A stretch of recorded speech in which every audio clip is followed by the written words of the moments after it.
You've been vaccinated since infancy. You wash your hands and carry hand sanitizers. You're able to knock out even the worst of illnesses with antibiotics.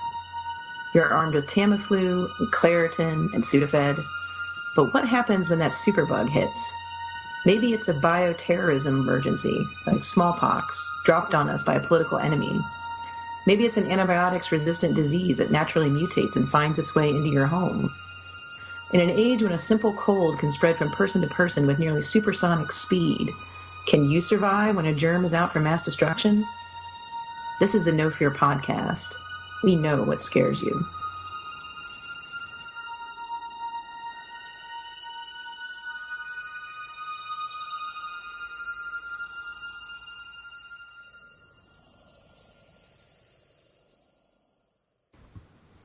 Hi, I'm Matt.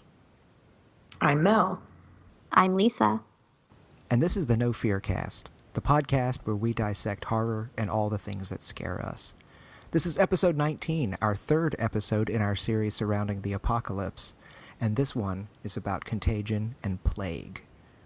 So based on that introduction that Mel read and what I just said about our topic on being contagion and the plague, this is the focus for this episode. We're talking about different ways the world can end, and yay for you germaphobes like me, we're talking about contagions and plagues and all the things that are going to make us want to go bathe in Purell when we're done, right? So I thought I'd start off probably with maybe one of my favorite plague books, and that would actually be Stephen King's The Stand. And for those of you that haven't read it, it's an extraordinarily long book, but Captain Trips, the super flu, is accidentally unleashed from a government facility and pretty much proceeds to decimate the global population, and there's a few people left. And then it kind of takes a hard right turn into very religious allegory. But that first half where everyone's dead and everyone is dying, and then people are wandering through this mostly dead land. Oh, it's great stuff. You know, I haven't actually read The Stand, and it's been on my to-read list for a while, but I think just the size of the book alone has kind of scared me away. But, you know, I hear a lot of people who enjoy Stephen King say they really like the book, and I've been slowly kind of working my way through all of his books, and eventually I'll get there. But when we were preparing for this episode, I remembered, at least from seeing like movie versions of The Stand, or I guess mini-series, that I thought that the origins of everything that happened was because of some sort of illness. So I actually called my dad, who has read a lot of Stephen King's book, and I asked him, I said, do you happen to remember reading The Stand? And he said, yeah. And I said, well, do you remember, what caused everything? And he was like, well, what do you mean? I said, well, just the end of the world in that book. And he said, oh, yeah, it was caused by too many pages and too many minor characters trying to be developed. So that has scared me off from reading the book.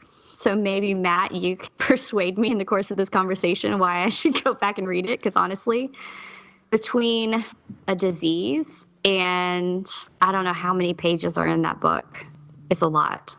I don't know if I'll be able to, I'll put it this way. I don't know if there's enough Purell in the world to get me through the book. Well, it's been a while since I've read the book, but if I recall, it's not too graphic in the descriptions of people dying from the plague, which again, goes by many names. It picks up the nickname Captain Trips, and most people just call it the super flu. There are a couple of early on in the book descriptions, but I mean, it's not too bad that I think reading it would actually trigger some sort of like visceral need to go shower. But I think maybe where I disagree with your dad on this is one of the things that I think where Stephen King really shines is in his character development. And yeah, there's a lot of characters in The Stand, but they're really good characters for the most part, and some of them come off a little two-dimensional and not developed enough even in the 1,200 plus pages, however long it is. But I really did enjoy reading it, and yeah, it's long, but I did like it. And I read this probably just a couple months after I read It. So I read two extremely long Stephen King books in the same 4 or 5 month period, and I love them both. It's hard for me to pick which one's my favorite. I'll probably lean more towards it, but I love The Stand. I see it was updated in 1990. Did he add more to it, or what was the nature of the update? If I'm remembering correctly, it was probably, that's the unabridged version. The original version that was published, I think his editors made him cut down somewhat because it's a tome. And I think 1990 was also the year that they made the miniseries out of it. It may have been a year or two after. It might have been like 92, 93-ish. But yeah, the update was going back to the original manuscript as he had written it because it had been slimmed down by the editors. And speaking of, I'm pretty sure that the miniseries, I think it was from ABC, is on Netflix. And if you want to see a dated 90s miniseries, watch it. Like, it captures the characters really well in a lot of cases, but man, just the hairstyles and the fashion choices and everything, like, you watch it and go, oh my God, it's so dated. But hey, Gary Sinise and Molly Ringwald are both in it. Really, what more do you want? I mean, I'm just saying. I had read also that it was updated, and I think one of the things he did in the update, besides put out the longer version that he always intended, was that he updated some of the years and some of the kind of pop culture references in the book, since the original one came out in the late 70s, I believe. You know, you bring up the miniseries, Matt, and it's been a while since I've seen it, but you know, when you talk about bad 90s, especially like early 90s stuff, for some reason, Stephen King's books have not had a good track record when they try to adapt to television. You know, you brought up It, which was a fantastic movie adaptation, but I don't remember The Stand being anything earth-shattering, which may be why I haven't turned to the book yet. But in my experience with Stephen King's writings, his writings almost always seem to vastly be better than any sort of adaptation that people try to do. Oh, absolutely. I completely agree with that. And again, I think it goes back to that idea of character development. I really do stand by that Stephen King is probably one of the better contemporary writers, like, working today at developing characters, like giving them real flesh and making them seem almost like real people in a lot of ways. And I think he does that when you've got a book as long as The Stand. I mean, one would hope that the characters get fairly well developed, that they're not just two-dimensional people traipsing about through 1,200 plus pages. But the other thing that I think, and I keep coming back, like when we were just talking about this idea of the apocalypse as one of our themes for the show and floating this idea of an episode on Contagion and Plague, my mind just kept coming back to The Stand, because after everybody dies, the survivors, a lot of the survivors, this is when it takes this turn towards this like religious allegory of sorts. I mean, as Stephen King will do, you know, it's got tinges of a religious allegory and other stuff as well. But a lot of the survivors feel compelled to go to this woman that they're seeing in their dreams, who, her name is Mother Abigail. And so these are people, one of them's coming from New York and one of them's coming from, I don't even remember where, but they're walking across the country. And there's this scene where, I mean, there's multiple scenes really where it's like wandering across this now empty version of America that used to be full of people. And I mean, it really lingered with me. It's been forever since I've read that book, but I still like just remember thinking about it. And he really does capture that feeling of being completely alone in a place that should not be uninhabited, you know, that was just recently inhabited. And it that kind of stuff is the stuff that really lingers with The Stand. And he does it really well. Yeah, that's so interesting, because in my reading about The Stand, I'm like Lisa, I haven't gotten to reading the book yet. There was mention that Stephen King said that his inspiration for the book came in part from a book called Earth Abides, which came out in 1949 by George Stewart. And that is also now on my to-be-read list, because I was reading about that one, and it was very interesting. It has an ecology graduate student in it who has kind of isolated himself in the mountains, evidently, to work on his dissertation, as we all do at some point in our lives. And he gets bitten by a rattlesnake and becomes ill with a measles-like sickness, and he survives, but returns to civilization Actually, I think he goes back to Berkeley or California, similar to Jack London's The Scarlet Plague, and finds out that most of the country's population, if not all of it, has died from this measles-like virus. And I was reading a couple contemporary reviews of the book, and people are talking about how one of the most striking things about it was that Stewart had the guy, he's an ecology student, so he decides that he's going to take the time he has left to kind of look at what the world is doing with no people. And so he goes on this weird, like, walking/road trip across an empty America, like just describing what the landscape is like with absolutely no people. And it's kind of, I think, those type of images in these apocalypse films and books of like just landscapes of barren cities or just absolutely no cars or nobody, those are some of the most striking scenes. The illness itself is scary, but I think that kind of like complete destruction of everything, and isolation is also really terrifying. Well, that's one of the things that makes this particular type of, I don't know if you want to call it a subgenre of horror and science fiction, but this kind of contagion or plague apocalypse, it's what makes it so unique, because when you have, for instance, like a zombie apocalypse, okay, you have some of those same moments of civilization that is no longer there.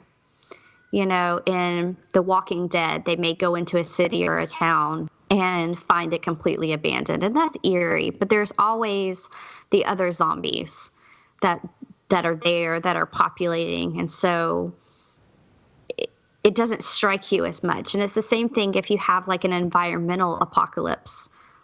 Usually, if it's a flood, everything's in water. Or if it's some sort of like global warming event, then everything is this desert wasteland, or we're plunged into an ice age, but things have changed in some sort of drastic way. But when you're dealing with a contagion or a plague, everybody gets wiped out nearly at once. And then these once very populated areas become ghost towns. And that really doesn't happen, as far as I can think of, just off the top of my head, running through some of these subgenres. But in any other kind of apocalyptic narrative or post-apocalyptic narrative, there's always some drastic change or big change in the environment. And in this case, there's not. It's just the people are gone. And then you have that ecological question, then if the people are just gone, or if like an Earth abides, a virus mutated to take care of excess population, then what does the Earth do? I mean, wasn't there a program on like the Weather Channel or something, was like Earth without people or after humans or something like that? And like, this is how long it'll take the skyscrapers to fall. This is how long it'll take weeds to take over this idea that the world's going to keep going even after the extinction of humanity happens. And that kind of weird, uncanny, like wilderness taking back places where people were.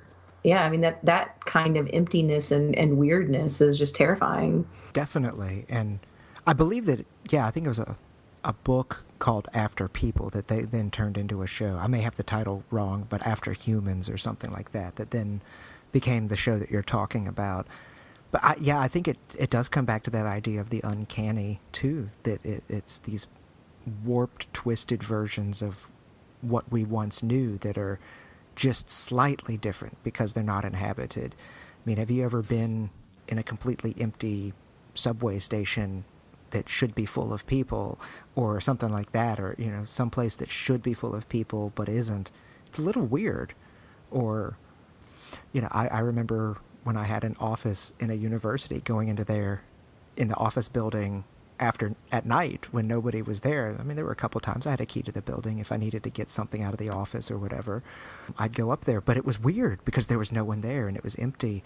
And then I imagined that everywhere. And that's just really, really unsettling for me. And I think you're right, Mel, to point it out as that idea of the uncanny. Well, and I think actually, okay, hold on, let me try that again.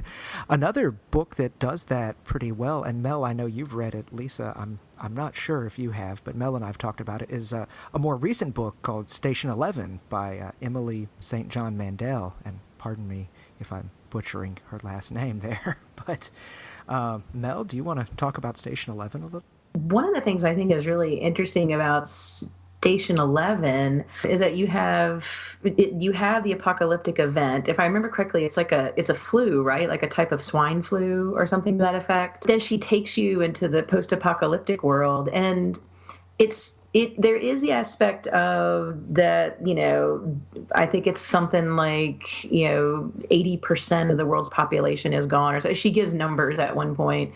And there's the weirdness of the fact that if there's only a handful of people really left, that weird relationships are going to be between those people because there's just not that many people around to bump into each other if they're traveling.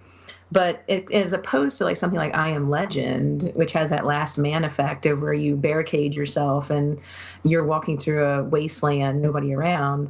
In Station 11, there's some movement. People who are stuck in airports turn the airports into cities to a certain extent. They have museums of what the world was like before the plague. You're following a traveling Shakespearean musical group that's going around to these different encampments of remaining humans, remaining people, and performing for the ones who are friendly and want to hear their music or see their plays. And they had this quotation that they use from, I believe it's Star Trek Voyager, which is basically that, just existing is not true survival, that there has to be something else to life. And so they're trying to like bring the arts and even a kind of companionship with their music. And I thought that was so interesting. There is a bleakness to it, but so many apocalypse books are about people barricading themselves or fighting other people. And there's kind of a heart, I think, to Station 11. Do you agree, Matt? Oh, absolutely. And I think of that quote that I've seen floating around Facebook and other places as well, but about something about defunding the arts or something like that in England during World War II in order to help pay for the war. And Winston Churchill, or at least the quote is attributed to Churchill, I don't know for sure that he said it, but it's attributed to him, supposedly replied, well, then what are we fighting for? And I like that, and I like that you're bringing that up, too, that so much of what you see in these apocalypse stories, I mean, I think of The Road, or Oryx and Crake by Margaret Atwood, or plenty of other apocalypse-type stories, and they're all about people just surviving, and usually barely surviving. The Walking Dead, even, they're just hanging on, and the most fascinating and hopeful times to me, say, in The Walking Dead are when they set up encampments, when they're trying to become farmers and that sort of thing. But even more so, I think you're right with Station 11, is that idea of this traveling, and it's not just Shakespeare, but it's like a ragtag band as well. I mean, so there's music and arts and acting, and I mean, it's like those medieval traveling fairs you hear about, only it's set slightly in the future. And I really do feel like there is that little bit of hope there with it. It really is a great book, just overall. Those of you listening, if you have not read Station 11, it's really a good read. And when I first started reading it, I was kind of on the fence, and because it seemed a little bleak, and it kind of jumps around in time from the future to the present into the past a little bit. But by the time I finished, man, it really is a good book. It's got some very powerful moments, and even if you're not fully into the whole apocalypse idea, it just overall is a great book. Yeah, I agree. I looked up the quote really quickly. It's a 709 quote. Survival is insufficient. It says you need something else than just pure survival. But I definitely think even if you're not an apocalypse book reader, read it, because there's just, I mean, I hate to say there's so much more, because apocalypse books are good, but it's not your typical, I guess, apocalypse book. That's the way I would put it. Yeah, I agree. It really... I remember the reason I read it was it made it onto the best of list for several different publications and blogs. It was maybe not number one, but it was in the top 3, top 5, like best books of the year kind of thing. And I always glance at those come January in case there's any books or albums or movies that I haven't seen, and trying to say, hey, what did I miss from last year? And that was in several of them, so I kept seeing it. And so finally I read it, and I'm really glad that I did. So it's a fun book. talking about how kind of like survival is insufficient reminds me, I actually just read Peter Heller's The Dog Stars, which came out a couple years before Station 11. And I don't want to talk about too many similarities between the two books because they're completely different books. The Dog Stars has beautiful prose, but it's more kind of the descriptions of this man trying to reconnect with the changed environment after an epidemic and a climate change issue that happened around the same time. But the Dog Stars also is kind of like an apocalypse book with a heart. It's probably a little bleaker in some ways in Station 11, but it's very much that idea of like what happens to you when you're alone. And when there's only a few people that you can make connections with, and they're probably going to kill you first, if that's the kind of world that you live in. And you have this character who spends the book basically not sure that just surviving is what he wants. Like, he wants to go out and see if there's other people and try to make connections with them, even if they will attack him. And it's more, I guess, a meditation on love and human relationships and how do you survive in a world where you're alone, and how much do you sacrifice to try to make your life more than just pure, defending your barricaded home and your moat and your AK-47, and actually like have some sort of life, not like you could have had before, but something, say, more than that. And what is more than that? Like, what it would be different for different people. And we've, like you said, we touched on this with Station 11 and here with The Dog Stars, which I haven't read. It's been on my list for a while to read, and I think I have a copy of it as well, so this may have bumped it up a couple slots in my to-be-read pile. But I like that idea, like what you're saying, like what is the point of living in this post-apocalypse or in general if it's not a life worth living? And you can keep trudging along and trying to survive and trying to defend your home, but at the end of the day, if you're one of the only people left and it's just not an existence, if it's just fear of death keeping you going, that really isn't much of a life, is it? No, it's really not. I mean, what makes us human beings is really, I don't know, our interests, the things that we pursue for enrichment, our careers, our family, our relationships, our friendships. And if you're just kind of like, the original pandemic book, Mary Shelley's 1812, The Last Man, if you truly are the last person, then what are you living for? I mean, there's only so much like beanie weenie you can eat, And there's only so long you can just kind of sit in one place. And I think you're right, Matt. It's like, if you're just trying to stave off death, then what's really the point?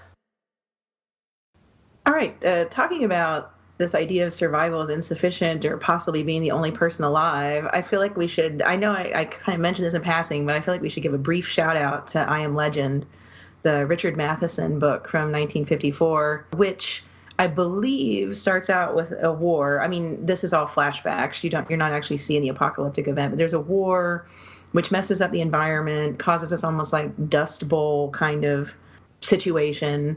And then diseases start running rampant throughout all of this. And a disease mutates and starts causing this weird, almost like vampire disease. And again, you have a man who barricades himself in his house and fights the vampires.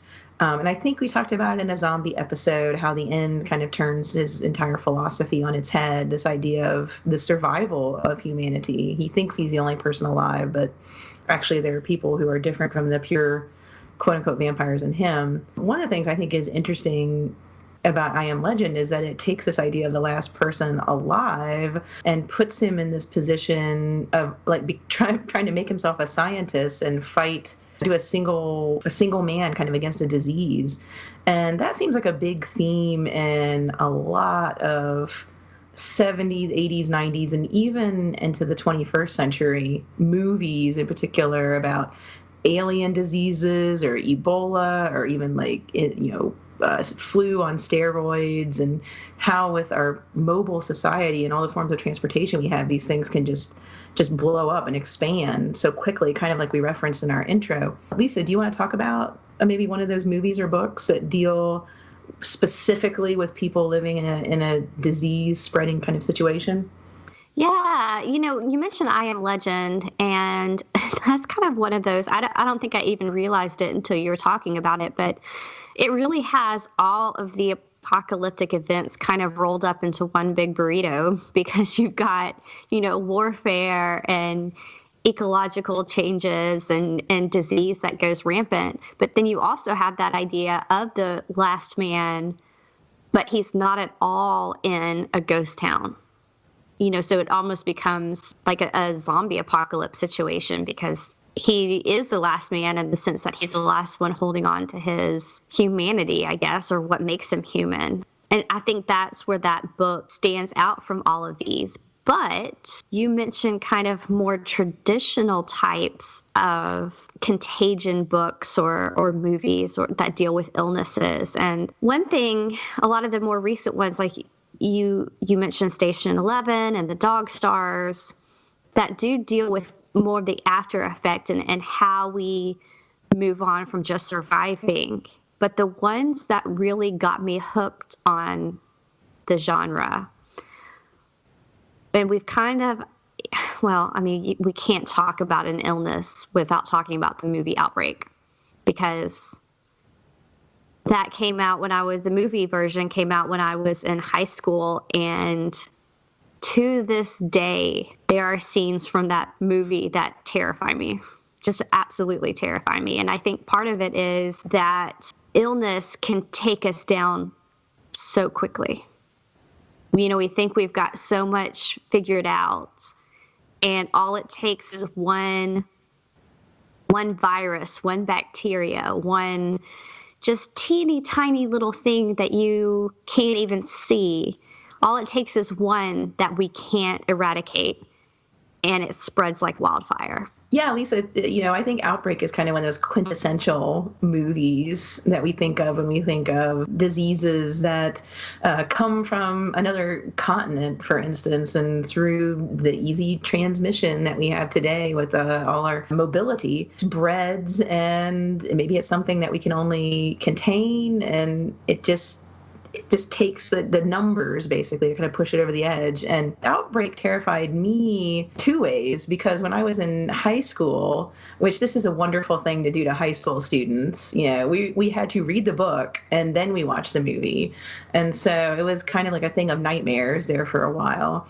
But yeah, Ebola is terrifying. It's, it's incurable, or at least it was at the time. I guess we're getting closer now after the last Ebola outbreak, but it spreads quickly. It, like the flu, can mutate from different animal species into people. And there's this kind of terrifying quality to it that, even though it's not as easy to catch as, say, the flu per se, there's still that horror once it comes over your borders. And one of the scenes in the movies that just kind of terrified me was this, which you can understand why it would happen, but how people are just living their normal lives, and then all of a sudden there's martial law and they're containing your town. And I think there's a scene where the people are kind of trying to get out of the town and they're deciding if they should shoot them or not. And it's not quite post-apocalypse, but it's kind of like making these really hard, terrifying decisions based on the greater good. Should we allow these people to travel? No, it's better for everybody. But then people feel trapped and try to get out anyway. And then you try to quarantine them. And it's kind of, I guess it's more of that cluttered, scary, hysterical moment, like between when the apocalyptic thing starts and then when everybody's dead and you're in the post-apocalyptic world. And there's something just harried and terrifying and complete lack of control, and I don't know. I think it's got everything in it that we've talked about over our episodes of horror. Yeah, I had never really thought about it that way in what made it so scary, because I just always assumed it was the virus itself. But now that you said that, it really resonates with me, because one of the scenes that I remember really vividly, and again, this is a movie that I haven't seen in a long time, but there were things that stuck with me. And one of those was when they're prepping all the medical people and the military people to deal with the sick. And they've got themselves covered from head to toe in these suits that are supposed to protect them. But you see the absolute panic on some of their faces when confronted with what the disease does. And you realize that even the people who are supposed to be in control, the military, the nurses, the doctors, they've reached a point where they don't even know how they can handle it. And they're terrified. And I think that was one of the things that struck me, because in horror movies that I had seen up to that point, there was always somebody who was in control. There was always somebody who was like, okay, yeah, kind of a Van Helsing character of, yeah, I know exactly what this is, and I'm going to tell you how to deal with it, and we're going to fight the big bad, and we're going to move on. And this was one of those things where you saw not only the breakdown of society, but with that, the people who were supposed to know what to do didn't. And that probably was one of the things that scared me more. I don't know if I could have said it as well as you did, Melanie, just then, but I don't know. I think that says a lot about this type of apocalyptic event in particular. Not that Outbreak was exactly that, but it was certainly heading that way. Oh, I agree that it was heading that way. And that idea of the people who should know what to do, not knowing what to do. I mean, as you were talking about that, it just made me think of something that happened, I guess, probably 10 years after Outbreak was released, but Hurricane Katrina in New Orleans and the aftermath of that. I mean, you want to talk about something, I mean, obviously that wasn't the beginning of the apocalypse, but for months after, if you drove through New Orleans, it sure looked like that. But that idea of the people who should know what they're doing having no clue what they're doing certainly does not give me any hope if we ever do begin some sort of post-apocalyptic scenario, at least, not for the foreseeable future.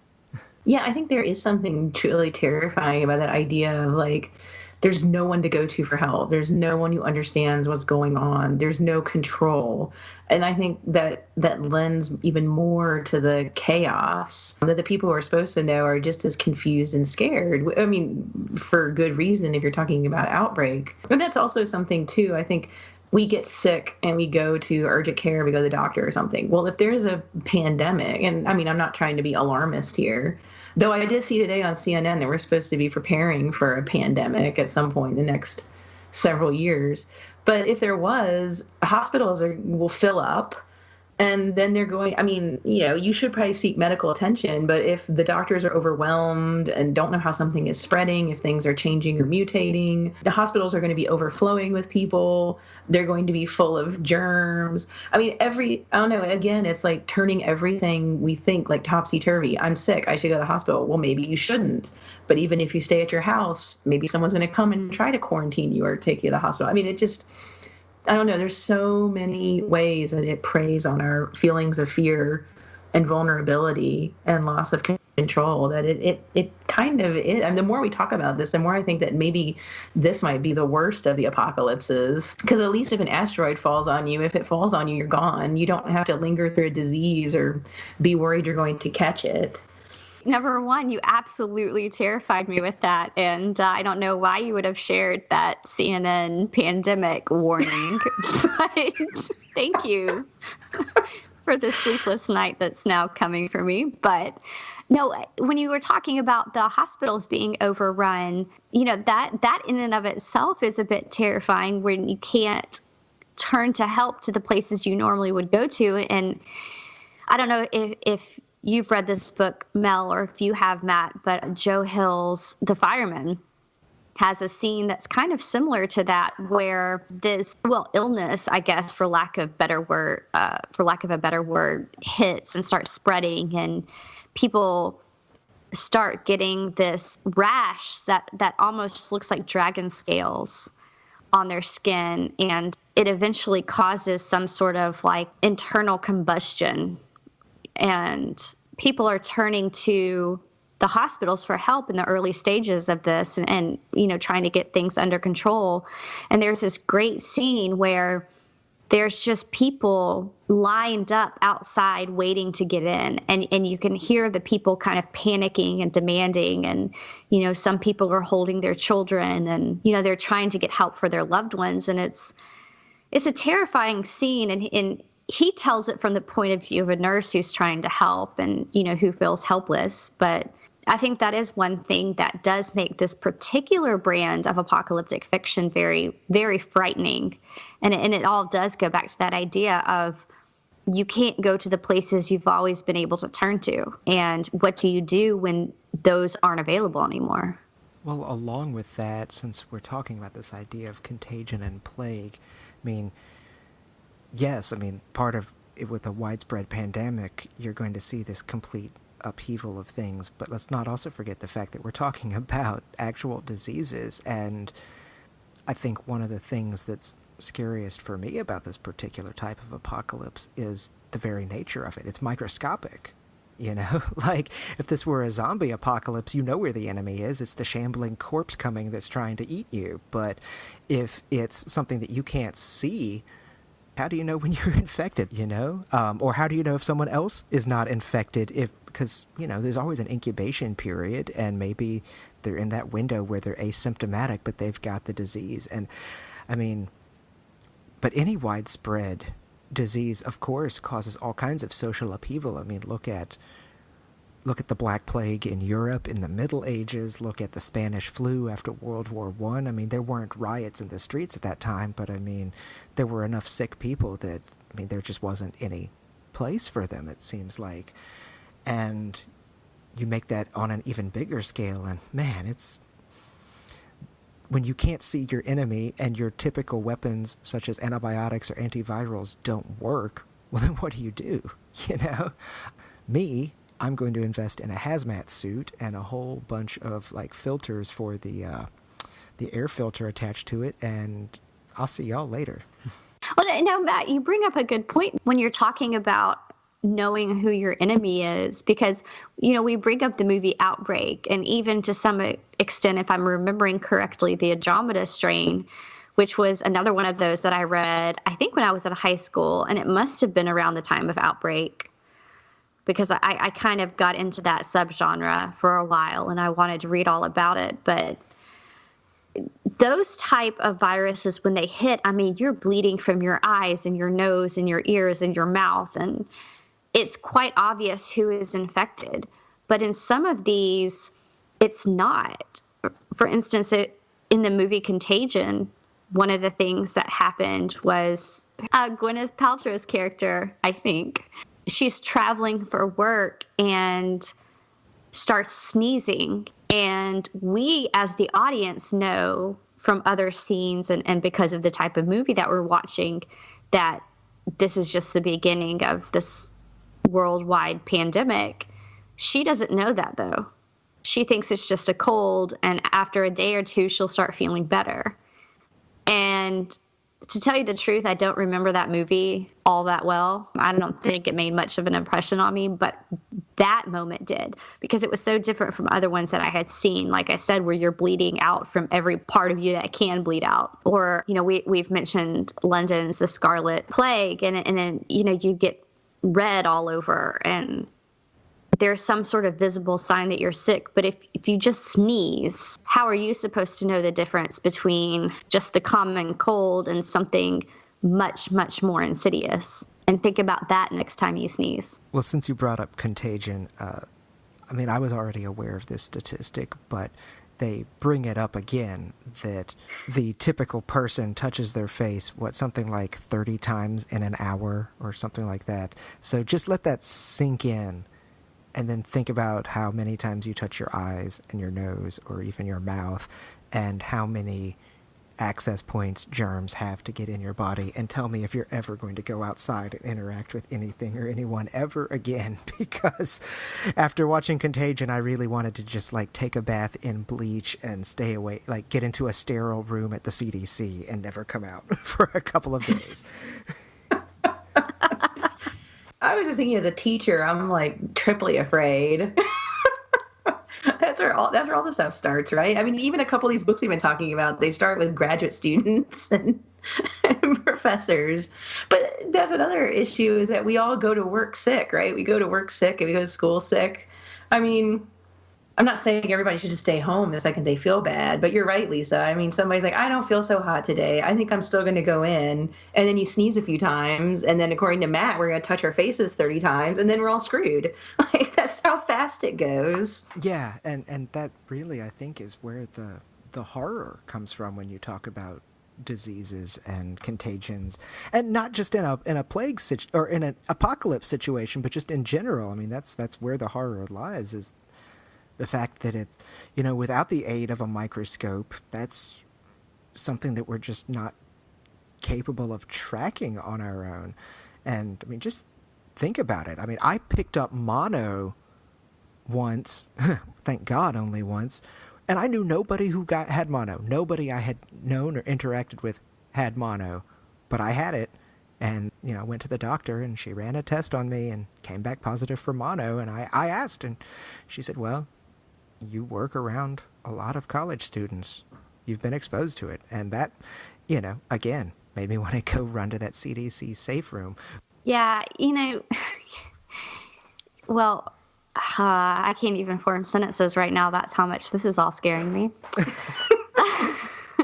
No, but I mean, if you want to really get to why on a personal level that this particular type of apocalypse would scare me, and I'm not talking about, from a reader or an audience perspective where, we see society breaking down in a certain type of way, or we can't know our enemy. It's because I think deep down, I know that this is the type of apocalypse that is probably very likely if we were going to have some type of event that, we would just have some sort of mutated superbug that would come along. But also, I think it's the one type of apocalypse that I would not survive. I mean, I would probably be gone in the first wave of people.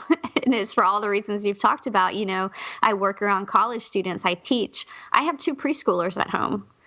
My 3-year-old has licked the floor of Walmart. He has brought home strep. He has brought home the flu. He has brought home mono. You mentioned mono. I got mono for my 3-year-old. And I know that if there's any sort of bug out there that we cannot treat with any sort of medicine, that's what really terrifies me, because I'm like, yep, I might as well just tell everybody goodbye, because I'm going to be in the first wave of victims. Okay, guys. Well, I think we should probably call it there on our discussion, because I'm sure everybody in the audience probably wants to run and wash their hands right now and maybe take a bath in bleach, as Matt mentioned earlier. But we are going to finish this discussion here, but hang with us, because next time we're going to talk a little bit more about the apocalypse, but we're going to focus more on how we look at the apocalypse in more contemporary times. So what we're doing with it now in pop culture. So talk to you next time.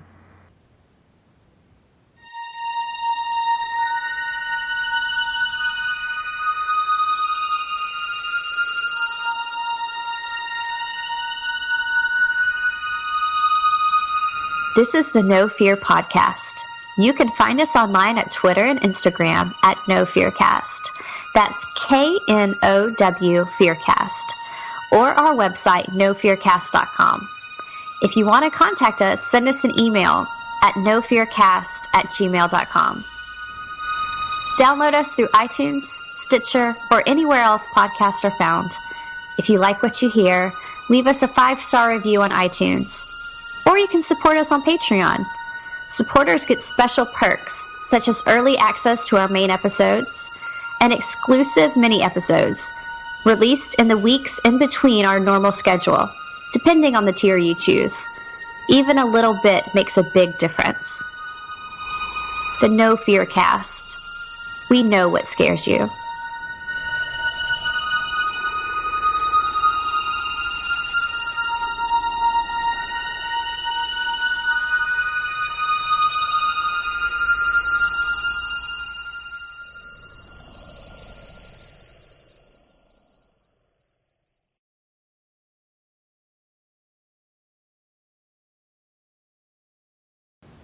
This is a personal project and not related to any academic institution.